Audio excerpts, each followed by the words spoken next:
өмнөх паст дээр нэг хар нөмөрхтэй хүн ирээд манай дид захиралдыг сүрдүүлж байгаад явсныг манайхаа санаж байгаа бах. Тэгвэл шууд бичлэг руугаа орцгоё. Гадаас Уван урт яриаг боловсруулахад хэсэг хугацаа засцуулж энэ бүхэн 2 зам руу чиглэж байгаа бөгөөд дид захирал хүртэл түүнийг 2 дугаар зам руу чимээгүйхэн чиглүүлж байгааг ухаарав. Зааварлах гэсэн оролдох нь Истод санагдаж Зөүшан үнийг шууд нэвт харав. Нэг сонгост нь уус даяарх 30 хүртэлх насны бүх мастрыг ялахыг шаардах бөгөөд үүнийг тэд түүний хувьд боломжгүй зүйл гэж үзэж байлаа. Гэвч лөө ирээдүйг аль хэдийн талдан харсан бөгөөд энэ нь хэрхэн дуусахыг мэдэж байв. 2 дугаар сонгост нь хуурамчаар хялбар мэт харагдана. 5 дугаар зэрэглэлийн тулааны урлаачийн хөнөөх нь Зөүшаны хувьд усуухтай айдас амархан байх болно. Гэвч энэ сонгост нь түүнийг тулааны гигантны хяналтанд ор байхад хүргэх байв. Учир нь Зионы хөнөөх нь дээд даав тулааны сургууль болон тэдний тулааны гигантныг хоёуланг нь түүний дайсан болгох байлаа.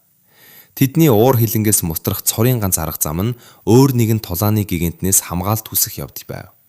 Бидний хүү үүнийг түүний захирагдмал дагагч болгох эсвэл устгах зорилготой хувилдаан гэж таньж мэдэв. Зуван Танжун юуд шууд хандан түүнийг ажиглаж чадаж байгаа эсхийг нь асуув. Тэрээр тулааны гигантэнд цамхагт тангийн хувилбарыг бот нэргснээ санаж өөрөө ирээдүйн чиг хандлагаа анханасаа шийдэж ирснээ ухаарав. Зөүшанд баатар болох хүсэл байхгүй ч тэрээр Лиан Я болон түүний эцгийг хоёуланг нь хөнөөхөө шийдэв. Гисэн хэдий ч тэрээр даалгаврыг биелүүлснээ дарааж Танжун юутэй нэгтгэхээс татгалзаж байна. Зуван хэрв бусдын хамгаалтгүйгээр нэг тулааны гигантны занал хилтэй нүүр тулж чадахгүй бол Танжун юуг давах талаар бодох ч ирэхгүй хэмээн дүгнэв. Тэрээр Ли болон түүний эцгийг хөнөөгөө зогсохгүй тус улсын бүх маструудыг ялж үндсэндээ 2 сорилтыг нэгэн зэрэг давхаар шийдэв. За манайхаа Брон та бүхэндээ нэгэн чухал мэдээлэл хүргэе. Эхний мэдээлэл гэвэл хуучин бичлэгүүдэд дахиад эхнээс нь эдит хийж оруулах хэрэгтэй болсон.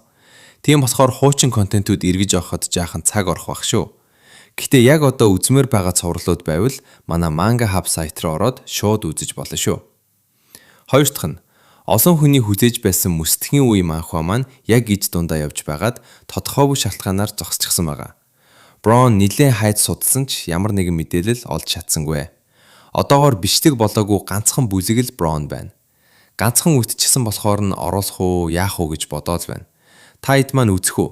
Энэ талаар сэтгэлдээ хуваацаарай. Баярлалаа манайхаа.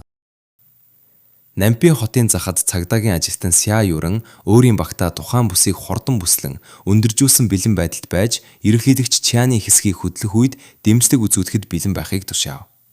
Үүний зэрэгцээ тэрээр богино долгионы радиогоороо мэрэгэн буудагчаас байрлал болон барьцаг доторх нөхцөл байдлын талаарх мэдээллийг асуув. Удалгүй өөр нэгэн цагдаагийн ажилтан араас нь дөхөж ирэн түүний санаа зовнилыг намжаахыг оролдов. Тэрээр нийслэлээс 6 дугаар зэрэглэлийн оргил төвшний хит хитэн маструуд ирж байгаа бөгөөд тэдний олонх нь анчтын жагсаалтын шилдэг 300 шинжээчийн тоонд багтдаг болохыг хэлв. Туслахаар ирж буй хүмүүсийн донд ерөнхийлөгч Чан өөрөө байв. Ийм төвшний дэмжлэгтэйгээр 7 дугаар зэрэглэлийн мангасыг шийдвэрлэх нь амархан байх ёстой аж. Ся Юран түүний үгийг тунгаан бодож барилга доктор ердөө 6 дугаар зэрэглэлийн мастер гацсан байгааг хүлээн зөвшөөрөв. Шилдэг 300 анчны жагсаалтанд орохын тулд тухайн байр суурьаа олж авахын тулд 16 дугаар зэрэглэлийн мангасыг ялах ёстойг тэрээр онцолсон бөгөөд энэ нь түүнийг хэтэрхий их зүйл бодож байж магадгүй гэсэн үг юм. Хэрв гинтийн зүйл болохгүй бол тэд оройноос өмнө халдгын асуудлыг шийдвэрлэх ёстой. Яг тэр үед хэргийн газарт такси ирж зогсон. Лүүшан бууж жолоочд тадрахал илэрхийлв. Жолооч түүнд сайн сайхныг хүсээд яагаад ийм зилүүд бүсэд маш олон цагдаагийн ажилтнууд цугларсныг гайхан чангаар хэлв. Луугаан цагдаагийн хамгаалтын зурвас руу алхахад цагдаа түүнийг тэр даруй зогсоож цааш явахгүй байхыг тушаав. Гэвч Луугаан өөрийгөө даалгавраар ирснээ хичилж баталгаа болгон даалгаврын бичгийг үзүүлв. Ся Юран баримт бичгийг шалгаж түүнийг 7 гигантны их сургуулийн 1-р курсын оюутан болохыг хараад гайхан хүлээж авав. Гигant тулааны их сургууль стандартоо тийм их бууруулж 1-р курсын оюутанд ийм аюултай даалгавар өгснө үү хэмээн тэрээр гайхав. Луван энэ бол хувийн асуудал гэж хариулв. Сяян түүний мэдээллийг илүү анхааралтай судалж байхдаа өөрөө өрдөө 4-р зэрэглэлийн тулааны урлаач идэж Луу хизээ түүний гараас загтлаа буцааж авсныг санаж чадахгүй байгаадаа цочирдов. Тэрээр хөдөлгөөнийг нь анзаарч жамжаагүй бөгөөд энэ нь түүнийг энэ хүнийг ердийн нэгэн биш гэж дүгнэхэд хүргэв. Ийм учраас тэрээр Луушанд хүмүүс аль хэдийн барилга руу орсон тул түүний тусламж магадгүй шаардлагагүй болохыг мэдэгдэв. Тэрээр 6 дугаар зэрэглэлийн оргил түвшний маструуд болон анчтын жигсаалтын шилдэг 300 шинжээж нөхцөл байдлыг шийдэж байгааг дахин дуртаад хэрэг бүх зүйл төлөвлөсний дагуу болвол бүх зүйл хурдан дуусах болно гэв. Үүнийг сонсоод бидний хүү анчтын жигсаалт гэж юу болохыг асуув. Сиаран тулааны урлагийн холбооноос үүнийг тусгайлан шагналт даалгавар хүлээн авдаг хүмүүст зориулж гайхсан бөгөөд зэрэглэлийг гүйцэтгэсэн даалгаврын тоогоор тодорхойлдог гэж тайлбарлав. Лу Шан мэдээллийг хүлээн авч энэ аялал эцэстээ дэмий байсангүй хэмээн сэтгэгдлээ хэлв. Түүний мэдэгдэл түүнийг игт цочирдуулав. Удалгүй өөр нэгэн цагдаа үл тоомсорсон байдлаар ярианд нь орж Лу Шинд тэдний тусламж дахин шаардлагагүй болсныг ойлгосноо хэмээн асуув. Яг тэр мөчид барилзаа дотроос асар том дэлбэрэлт болов. Цугларсан цагдаа нар дэлбэрэлтийн газар руу ширтэж юу болоод байгааг мэдхийг шаардав. Үүний үр дүнд Ся Юран шууд удирдлагыг гартаа авч хүн бүрийг бэлтгэлтэй байж сонор сэрэмжтэй байхыг тушаав. Барилзаа дотор дэлбэрэлтээс 3 хүн гарч ирсэн ч мангас тэр даруй тэдний нэгийг тэмтрүүзээрээ барьж ав. Хавханд орсон анчин хамтрагчдаас тусламж хүсэж ам тавин хаширхад нөхөд нь яаран туслахаар одов. Энэ хооронд үлдсэн тулаанчид мангас руу гал нээж харин өөр нэгэн шархадсан анчин барилгаас бүдчиж гарч ирээд газар тунав. Замбраагүй байдлыг харсан Сяо Ян яаралтай эмнэлгийн тусламж дуудав. Шахадсан анчин урагш тэмүүж түүний хүрмийг шүүрэн аваад тэдний хүлээн авсан мэдээлэл буруу байсныг дотор байгаа мастер нь 6 дугаар зэрэглэлийн биш харин 7 дугаар зэрэглэлийнх болохыг илчлэв. Сяоран бараг 7 дугаар зэрэглэлийн аюул занс хилтэй тулгарч байгааг олж мэдээд цочирдов. Энэ байдал нь хотын хүчин чадлаас давсан бөгөөд тэд яаралтай цэргийнхэнтэй холбоо барих шаардлагатай байгааг тэрээр хүлээн зөвшөөрөв. Гэвч Луан ярианд нь орж одоохондоо цэргийн оролцоо шаардлагагүй гэж батлав. Тэрээр нөхцөл байдлыг өөрөө шийдэхийг санал болгож харин дараа нь даалгаврын түвшин зохицуулахад тослохыг л хүсв. Тэрээр тэднийг түр амсхийг зөвлөөд хямралыг шийдвэрлэхэд түүнд 5 минут өгөхийг хүсв. Ингээд Лу Шан хүчээ идэвхжүүлж асар их хурдаар барилга руу харун одов. Доороос харж байсан цагдаа нар болон анчид түүнийг нүд ирмхийн зуур замаа товчлохыг хараад цочролд орж ширтэв. Хэсэг хугацаанд анчдын нэг нь энэ нууцлаг хүү яг хинбэ гэж гайхахаас өөр зүйл хийж чадсангүй. Удалгүй Луан дээд давхарт хүрч агаарт ханхлах асар хүчтэй өмхий үнэрийг мэдрэв. Энэ нь түүнд 4 эсвэл 5 хоног наранд хөвтсөн үхсэн ахаан үнэр шиг санагдав. Тэрээр үүрт одны бүсэд иймэрхүү үнэртэй тулгарч байснаа сансан боловч хизээч ийм хүчтэй байгаагүй юм. Тийм учраас тэрээр мангасыг энд ирэхээс өмнө ховролд орсон байх ёстой гэж хурдан дүгнэв. Эргэзэлгүйгээр тэрээр үүд рүү хөдөлж хаалгыг түлхэн нээв.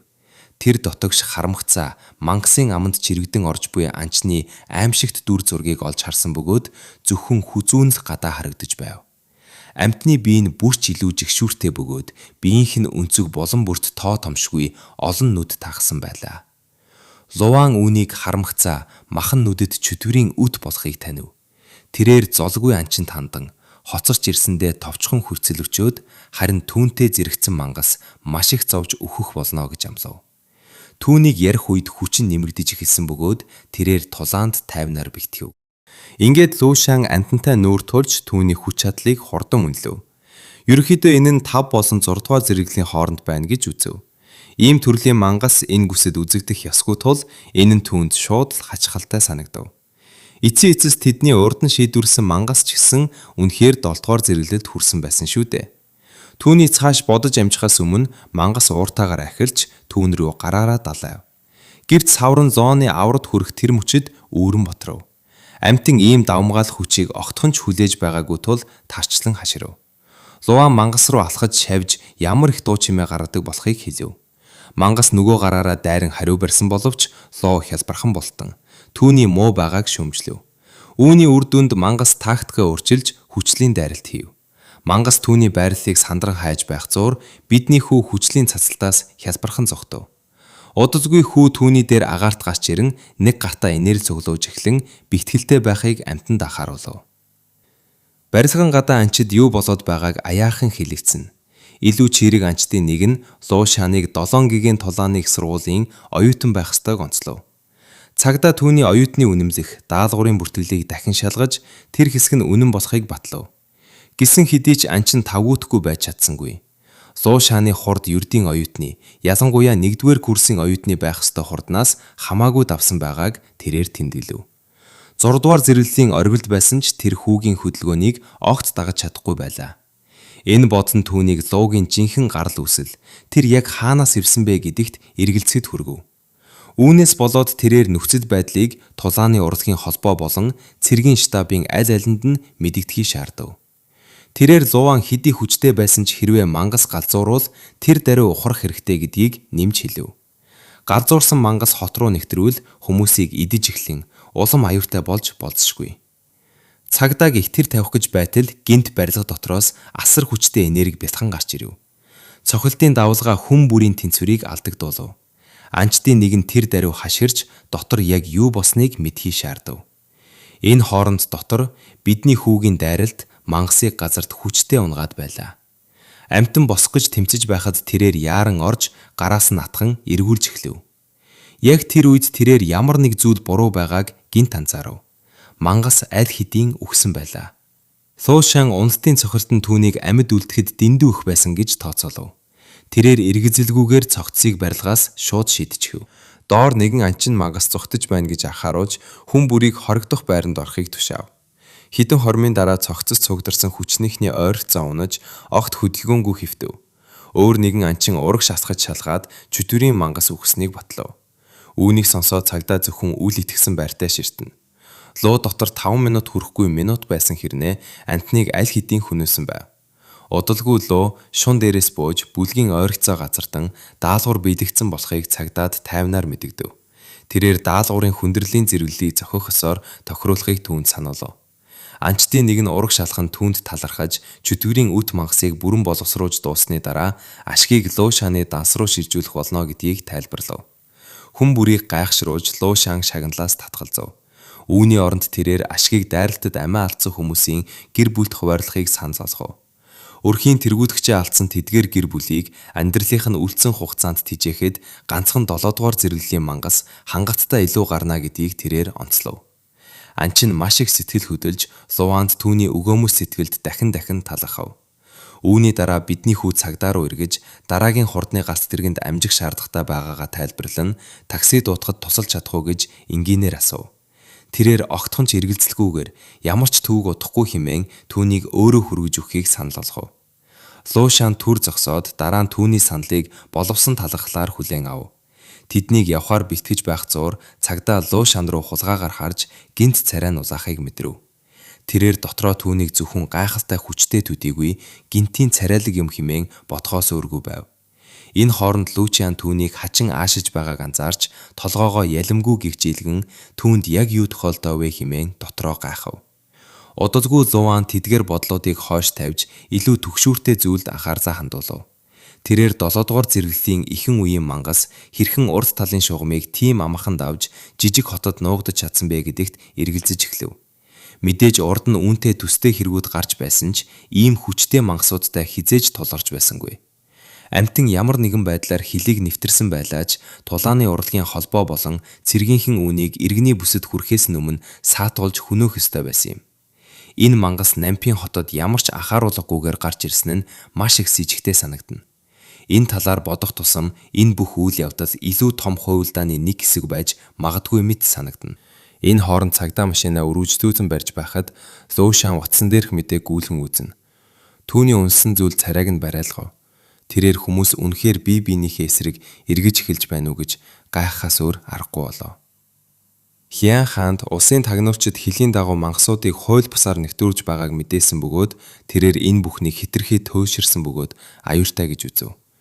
Үүнтэй төстэй мэдээллүүдийг үргэлжлүүлэн унших зур түүний бодол 10,000 жилийн өмнө сүрсэн тулааны урлагийн соёл ирвэжл рүү шилжив. Энэ загвар нь сэтгэл түгшээм тань санагдаж байлаа. Тэр үед дотоод зөрчил сүрэлт хүргэсэн.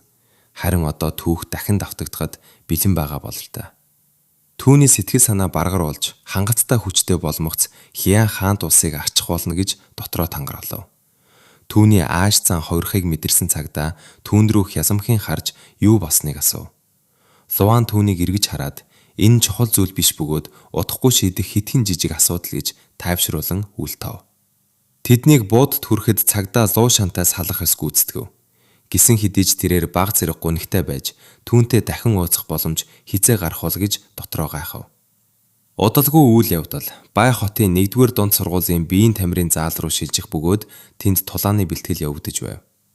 Суу шэний дүү Чин Хи цэвэр хүчтэй өшигтөөр өрсөлдөгчийнхөө нүүр рүү зохиж тэмцээнд шууд ялалт байгуулав. Үүнийг харсан багш Чин Хигийн тулааны чадварыг магтаж босод оюутнуудыг зөвлөгөөх хэрэгтэй бол түүн дээр очихыг уриалав. Түүнийг амархаар хажуу тийш гарахад хоёр охин яаран очлоо. Нэг нь түүнд гайхалтай тоглолт үзүүлсэнд баяр хүргэж хэрв тэр энэ хурдаар сайжирсаар байвал удахгүй хотын шилдэг тулааны урлаач болно гэж итгэлтэйгээр даамаглав. Нөгөө охин нь урам зоригтойгоор зөвшөөрсөн боловч Чин Хи ясандаа тиймч баяртай харагдахгүй байгааг удалгүй анзаарав. Түүнийг асуухад Чин Хи улс орон даяар алдартай ахтай байх нь өөрийнхөө амжилтанд үнэхээр сэтгэл хангалуун байхад хэцүү болгодог гэдгийг хүлээн зөвшөөрөв. Нөхцөл байдал эвгүй болохоос өмнө охидын нэг нь сэдвийг хурдан өөрчилж Суу Шан хизээ завтай болохыг асууж тэдгээр дайлахаар амсныг нь Чин Хид сануулав. Нөгөө охин нь тэр даруй сэтгэл нь хөдөлж тэр үнэхээр ирж магадгүй тул түүнийг урих хэрэгтэй гэж санал болгов. Үүнийг сонсоод Луугийн дүү хүмсэг зангидан тэд үнэхээр түүний ахад тийм их автчихсан юм уу хэмээн асуув. Хариулахын оронд хоёр охин Лоог улам урам зоригтойгоор магтаж эхлэв. Энэ нь түүний төвчээрийг бараг дуусав. Чин Хи гинт эргэж гүйж одан эдгээр хоёр гацсан хүмүүсийн дэргэд дахин байж төвчихгүй гэдгийг харуулв. Охид түүнийг зогсохыг шаардан араас нь хөөв. Чин Хи сургуулийн хашаан дундор хурдлан гүйж хаалга руу шууд чиглэв. Хаалгаар гармагцаа тэрээр хин нэгнийг шууд мөргөж орхив. Бухимдсан тэрээр замаа харж явахыг тэр хүнд сануулж хэн болохыг нь асуув. Дараа нь тэр дээшээ хараад таг гацав.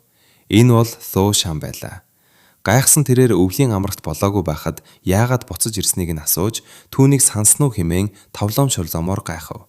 Суу Шан даалгавраа эрт дуусгаад гэртээ харихаар шийдснээ тайвнаар тайлбарлав. Яг тэр мөчөд дүүн түүний үр хүчийг анзаарч өөрт нь ямар нэгэн бэлэг авчирсан уу гэж шууд асуув. Түүний сэтгэл хөдлөлийг хараад бидний хүү түүнийг дараагийн түвшинд хүрэхэд нь туслах зорилгоор авчирсан өндөр чанартай урлагийн нэмэлт тижээлүүдэд ил гаргалаа. Чин Хигийн царай баярлсандаа гэрэлтэж бараг л баяр хөөртэй умбах бөгөөд Суу Шан түүнийг яагаад ийм их урам зоригтой байгаад баг зэрэг гайхан ажиглана. Яг тэр үед Чин Хи рүү сагсан бөмбөг нисэж ирсэн боловч Суу Шан тэр даруй хариу үйлдэл үзүүлж цахилгаан мэт хурдан рефлексээрээ түүнийг зогсоов. Яг үүний дараа нэгэн хүү асхан ирж Чин Хиг яагаад хичээлдээ суухгүй гадаа байгааг шаардан асуув. Охин түүнийг үл тоомсорлон чамд ямар хамаатай юм бэ гэж асуув. Дараа нь хүү анхаарлаа Луу руу шилжүүлж түүнийг хэн болохыг асуулаа. Чин Хи түүний яриаг тасалж тайлбарлах цаг байхгүй гэж хэлээд ахтайгаа хамт алхаж эхлэв. Тэднийг холдож амжихаас өмнө нөгөө хүү тэдний араас хашгирч Чин Хиг өөрт нь дургүй учраас зүгээр л хорсохдоо нэг хөгшин эрийг дагуулж ирсэн хэмээн буруутгав. Эхэндээ Чин Хи түүний юу хэлэх гээд байгааг ч ойлгосонгүй. Дараа нь Луан зогсоод тэр хүү түүнийг дөнгөж сая хөгшин эр гэж дуудсан уу үгүй юу гэдгийг тайвнаар асуув. Энэ нь бүх зүйлийг шийдэв. Чин Хи тэр даруй ууртайгаар буцаж очин хүүгийн цав руу хүчтэй өшөглөж зайж үсхий тушаахад хүү цохилтын улмаас чангаар ашрав. Түүний ард бидний хүү баг зэрэг санаа зовсон байдагтай чангаар дуудаж хүү зүгээр үү гэж асуув. Хүү хойноосоо бариад Луу Шан руу муухай харж энэ бүхэн ингээд дуусахгүй гэж анхааруулв. Тэрээр хурдхан зүхтэн отгоосоо өмнө түүнд сургамж өгөх хэн нэгнийг дагуулж ирнэ гэж хаширлаа. Нөхцөл байдалд эцэстээ намж магц Луан дүүрүүгээ эргэж тэр хүү түүнийг зовоож байсан уу гэж асуув. Чин Хи толгой дохин түүнийг өнгөрсөн 3 жилийн турш хөөцөлдөж байгааг тайлбарлав. Тэрээр өөртөө хамт байхыг хүссэн хинч бай, тулаанд ядаж өөрийг нь ядарч чадвартай байх ёстой гэж нэмж хэлв. Дараа нь тэрээр мөрөө хавчин байхын хотын ахтас сургуульд тийм хүн байдгүй болов гэж гайхав. Үүнийг сонсоод Лоо түүнд хагас нухацтай анхааруулга өгөв.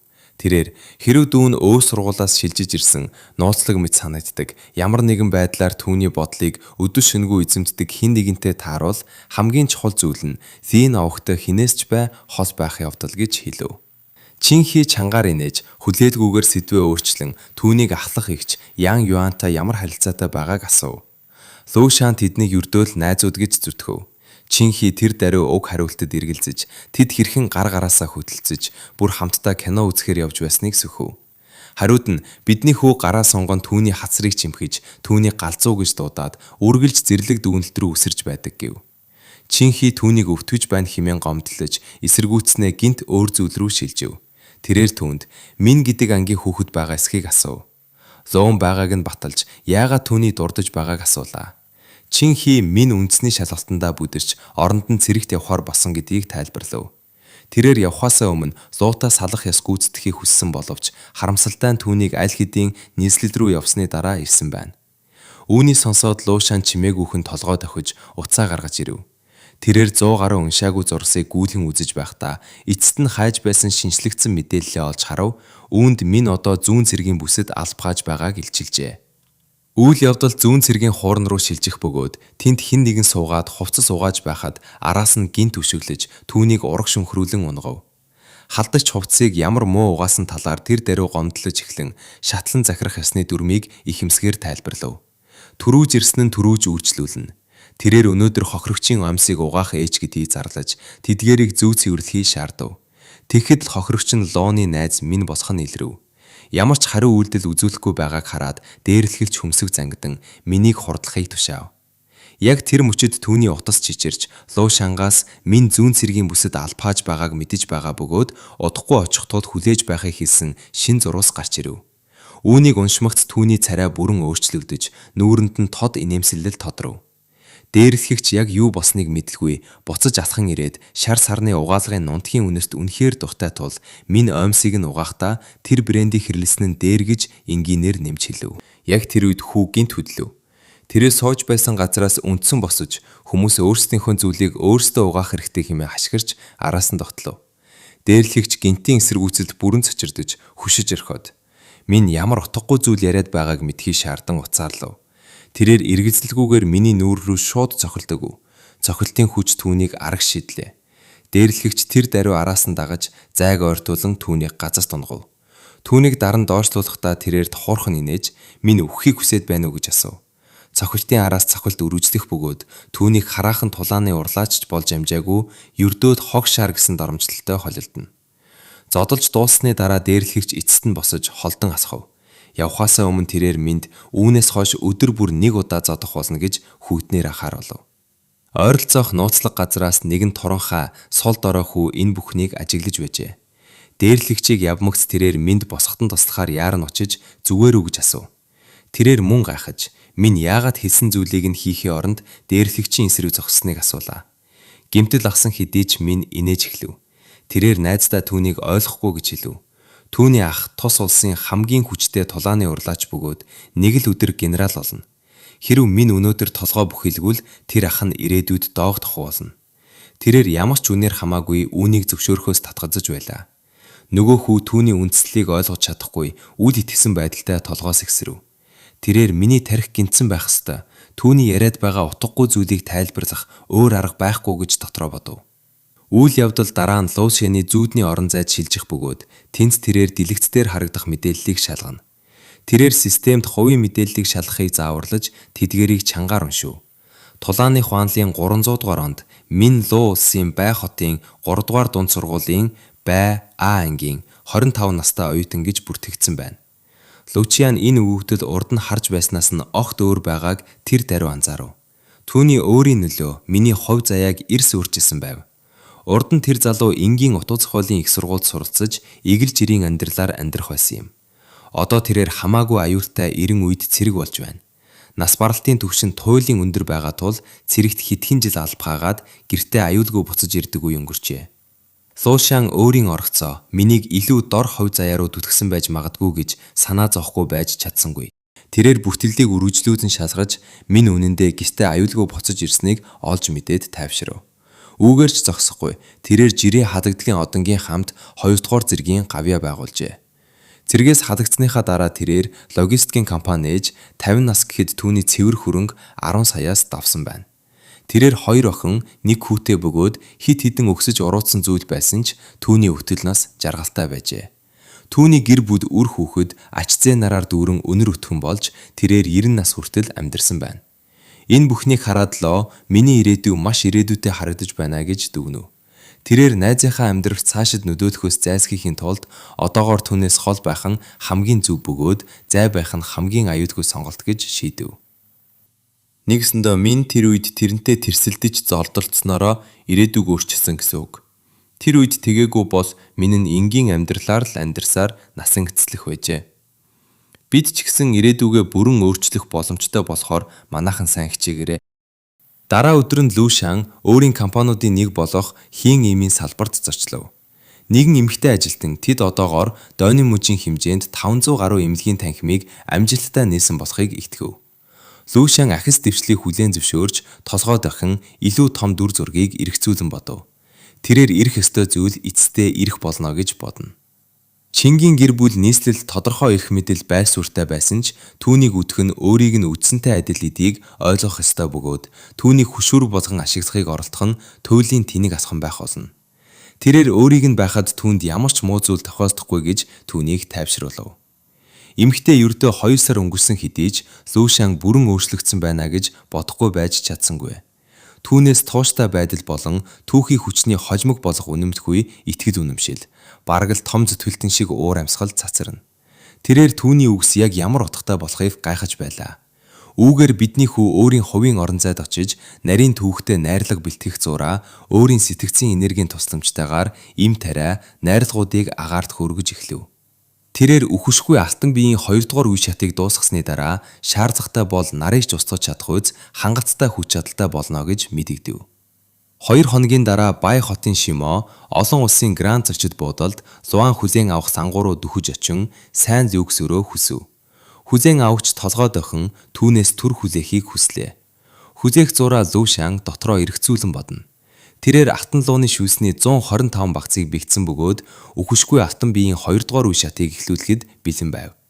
Гэрт нь байнгын үүмэн самун байдаг тул тэрээр өөрийн амжилтанд хүрэх нам гүм орон зайг баталгаажуулахын тулд зочид буудалд ирэхээр шийджээ. Яг тэр үед нэгэн залуу эмэгтэй лангууны дэргэд ирж мөн ерөнхийлөгчийн люкс өрөө хүсв. Хүлээн авагч түүний сонгогтыг баталгаажуулж байх зуур Лушан түүний энергийн шин чанарыг тэр даруй мэдрэв. Түүний амин энерги нь зуугч шатаж, харин сэтгцийн энерги нь зэрлэг утаа шиг урсаж байгааг анзаарав. Тэрээр түүнийг мастер гэдгийг тэр даруй таньжээ. Зочид буудлын ажилтан эмэгтэйгээс ерөнхийлөгчийн люкс өрөөг захиалахдаа итгэлтэй байгаа эсхийг асуув. Тэрээр баталж карта өгөөд ачаа тэшин туслах аливаа тусламжаас болгосон байдлаар татгалзав. Дотроо Лушан Бай хотод мастер гарч ирсэн нь гинтийн үйл явдал болохыг тэмдэглэв. Хэдийгээр түүний амин энерги Сяо болон Сяогийнхоос сул харагдаж байсан ч тэрээр гацаагүй жинхэнэ мастер байлаа. Шаардлагатай бол өөрийн бүрэг хүч чадлаараа түүнийг хөнөөж чадна гэдгээ тэр ухаарав. Гэвч түүний бие авч яваа байдлаас харахад тэрээр ямар ч аюул заал учруулахгүй бөгөөд түүний анхаарлыг шаардахгүй байв. Лушан болон нөгөө эмэгтэй хоёулаа цахилгаан шатны дэргэд түр саатан дотор орхосоо өмнө товчхон харц салцав. Өрөөндөө ормогц эмэгтэй хэн нэгэнтэй холбогдож аюулгүй хүрлцэн ирснээ итгэв. Тэрээр бүртгүүлэх явцдаа нэгэн сонирхолтой хүүтэй тааралцснаа дурдав. Сонирхсон нөгөө талын хүн илүү дэдгэрэнгүй мэдээлэл хүсв. Тэрээр ярих зураа уруулын бодог түрхэж, түүний хэн болохыг мэдэхгүй ч гүн сэтгэгдэл үлдээсэн гэдгийг хүлээн зөвшөөрөв. Тэрээр түүнийг харанхуй одтой холбоотой байж магадгүй, эсвэл үгүйч байж магадгүй гэж таамагдсан ч итгэлтэй байж чадсангүй. Тэрээр өөрийгөө амралтаараа явж байгаа бөгөөд гүйцэтгэх ердөө нэг л ажил байгааг онцлов. Түүний амралтын цагт саад болсон хэнийгч бай зүгээр л устгах болно.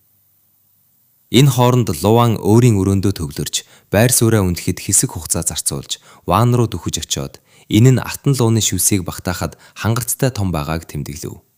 Ванд сууж байхдаа тэрээр уг бодисыг шингээж эхлэн түүний амжилтанд хүрэх цаг эцэст нь ирлээ хэмээн мэдрэмжээ таашаав. Алтан лууны шүс түүний бие рүү урсан орж ховирлыг нь тэтгэв. Өрөөндөө буцаж ирээд эмэгтэй автны уурхаан жижиг хулган түүнийг мөрдөн олсон бололтой бөгөөд мутрахыг оролдож байна хэмээн сэтгэгдэл хэлв. Тэрээр хөмсөг зангидан хинч түүнээс зугтаж чадахгүй тул үүнийг хүлээн зөвшөөрөх боломжгүй гэж мэдэгдэв.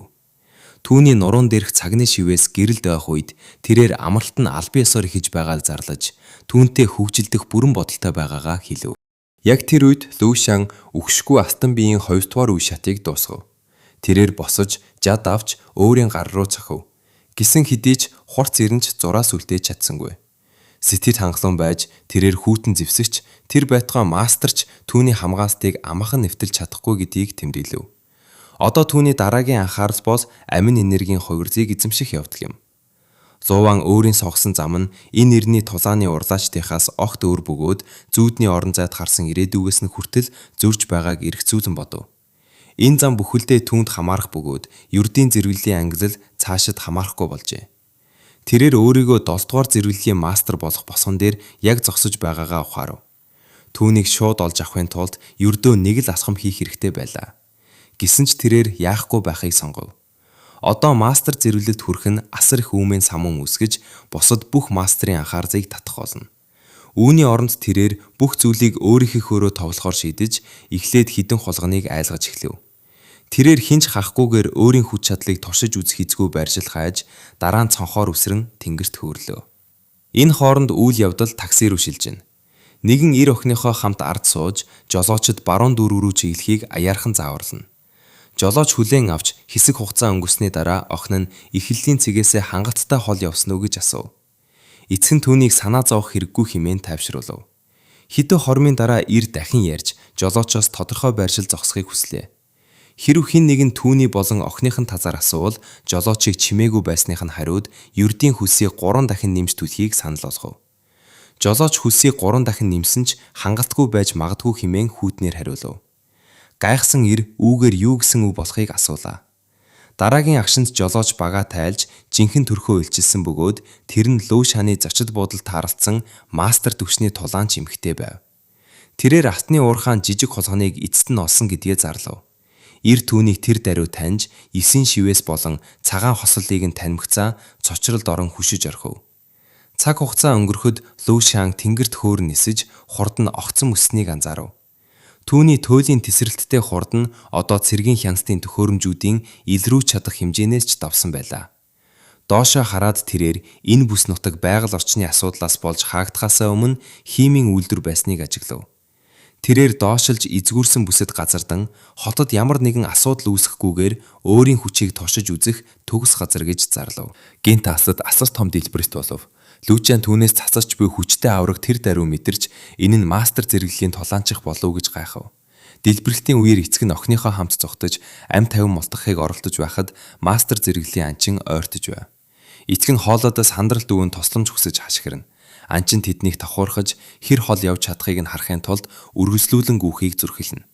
Асаас ажиллаж байсан лөв шаан ийм тусгаарлагдсан газарт ийм оройн цагаар охиныхоо хамт гүйж буй дунд иргэн насны ир ангуучлагдж байгааг хачин давхцал хэмээн тэмдэглэв. Шудраг осны мэдрэмж төрж лөвшийн нөхцөл байдлыг зүгээр л үл тоомсордож чадахгүй гэж шийдэв. Тэрээр мастер зэрэглэлийн өрсөлдөгчтэй нүүр толох нь тийм ч хэцүү байхгүй гэж дүгнэв. Гисэн хэдий ч тэрээр өөрийн хүсэл зориг эсвэл чийд огт найдахгүйгээр зөвхөн түүхий биеийн хүч чадлаа ашиглан 7 дугаар зэрэглэлийн мастрыг унгаж чадах болов гэж гайхан түр загсав. Яг тэр үед өөр нэгэн дэлбэрэлт болж эцэг охин хоёрыг газарт унгав. Тэднийг босхоор тэнцэж байхад алуурчин аль хэдийн тэдэн дээр ирсэн байв. Тэрээр өсгийгөө эрийн хөл дээр хүчтэй буулгаж түүнийг газарт тусламжгүй болгов. Үүнийг хараад бяцхан охин эцгийнхээ төлөө гуйна нүүр уруугаа нулимс бөмбөрүүлэн уйлав. Тэрээр цөхөрсөндөө мэгтэрүүд арж түүнийг зогсоохыг оролдов. Алуурчин зөвхөн хүүтнээр инээмсэглэж нэг гараараа охиныг толгооноос нь барьж дээш өргөв. Дараа нь эцэгт нь түүнд гарн байгаа тул хүсвэл тэдгэрийг ашиглан мүлхэж холдож болно гэж энгийнээр анхааруулв. Тэрээр түүнд 10 минут өгөв. Ир татгалзав. Тэрээр охингүйгээрээ явахгүй гэж хашгирлаа. Эцсийн хүчин чармаалт болгон тэрээр толгой доторх мэдээллийг зөвхөн өөрөө л мэддэг гэж мэдээдэв. Тэрээр амандаа хор носон бөгөөд хэрв тэр эмэгтэй цааш шахвал өөрийгөө болон мэдээллийг хамт устгаж чадна гэж хэлв. Түүнийг яриагаа дуусгаж амжаагүй байхад эмэгтэй царайг нь шүүрч аваад хариу үйлдэл үзүүлэхээс өмнө хортой шүдийг нь хэрцгийгээр зулгааж орхив. Эмэгтэй шүдийг нь барьж түүнийг тохуурхан хэрхэн өгөхөөд сонгох ирэхгүй гэж хэлэхэд амнаас нь цус садрав. Дараа нь тэрээр анхаарлаа охин руу хандуулж амнаас нь бариад хэрв бүх зүйлийг ичтлэхгүй бол оронд нь хорийг охинд нь өгнө гэж эцэгт нь анхааруулв. Үүнийг сонсоод ир бүрэмсэн сөхөрч хүүхдийг өршөөхийг гуйнгуйв. Гинт агаарт нэгэн дүрс гясхив. Нүд ирэмхийн зуур лөвшан гарч ирэн охиныг эмхтэй хатгаас шүүрэн ав. Алуурчин цочролд орон хүшиж дараа нь түүнийг урд нь анзаарсан хачин залуу болохыг хурдан танив. Тэр агшинд тэрээр түүнээс болгоомжиж байсан нь зөв байсныг ухаарлаа. Зуван тэнд тайван бараг л барьж дийлэмгүй ууртаагаар зогсно. Түүнийг хүүхдийг барьцаа болон ашиглахыг оролдохыг хасны дараа тэрээр түүнийг мастер гэж дуудахыг ч хүссэнгүй. Энэ хооронд эмэгтэй гайхшиллаа даран түүнийг анхааралтай ажиглав. Тэрээр Лушаныг харанхуй одтой холбоотой болов гэж гайхна. Эцсийн эцэст тэр хитрхи залуу бөгөөд мастрын цолыг ч эзэмшээгүй байв. Гисэн хэдий ч Лушан харанхуй одтой холбоотой бүх зүйлээс хамаагүй хос байлаа. Дараагийн агшинд тэрээр алга болж эмэгтэй нь яг ард гарч ирэн өөрийгөө ямар нэгэн сүүдэр биш гэдгийг тодорхой болгов. Тэр бол нар өөрөө байв. Эмэгтэйг хариу үйлдэл үзүүлж амжихаас өмнө хүү өөрийн авраг сулдаж, нүүрнээс нь шүүрэн авч, уур хилэнгээ дайрагтад бүрэн зориулсан газарт дахин сав. Тоос шороо эцэст нь намжих үед Луу хэсэг хугацаанд төр зогсов. Түүнийг гайхшруулж эмэгтэй аль хэдийн өгсөн байсан бөгөөд тэрээр энэ бүхнийг ийм хурдан дуусна гэж хүлээгээгүй байв. Уг нь нишээ хасуухан дүрээс юмсан. Энийг бараг гол дүрэнд авах гэж утсан штэ. Ингээл өгчхүүлсэн юм уу? За тэс ч явах вэ. Ямар ч тач Part 13 маань энэ хүрээд дуусч байна да. Манайха дараагийн бичлэгийг хурдан үзмээр байвал лайк, сабад ахад л болно шүү. Бас та хэд маань мөслийн үеийн сүүлийн бичлэгийг үзэхийг хүсвэл доор комент бичээрэй. Мартоо манайха. За тэгээд түр баяртай.